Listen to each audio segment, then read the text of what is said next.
মুরগির মাংস কিন্তু আমরা অনেকভাবে খেয়ে থাকি, তবে কিছু কিছু মুরগির মাংস যেমন বড় মুরগি বা লেয়ার মুরগি রান্নার ক্ষেত্রে একটু বিশেষ মশলা দিলে বা বিশেষভাবে রান্না করলে রান্নাটা অনেকটা টেস্টি হয়।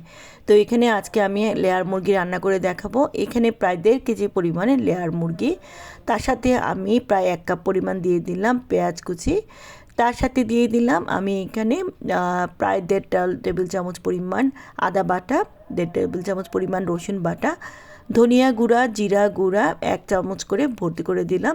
তারপর দিলাম লবণ স্বাদ মতো, হলুদ গুঁড়োও প্রায় 1 চা চামচ পরিমাণ, মরিচ গুঁড়োও প্রায় 1 চা চামচ পরিমাণ, এটার স্বাদ বুঝে দিবেন।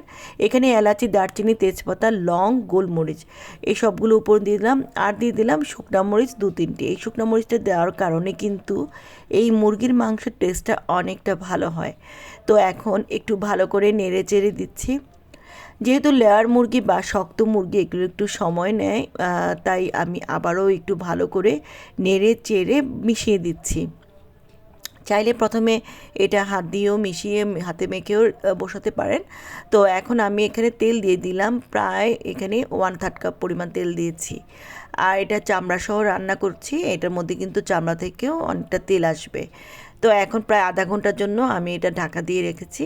তো প্রায় আধা ঘন্টা পরে দেখেন এই যে মুরগির যে এক্সট্রা পানি সেটা দিয়েও কিন্তু মুরগিটা মোটামুটি সিদ্ধ হয়ে গিয়েছে, তেলটাও কিন্তু ভেসে উঠেছে। এই পর্যায়ে আমি এখানে আলু দিয়ে যেহেতু রান্না করব আলু দিয়ে দিলাম।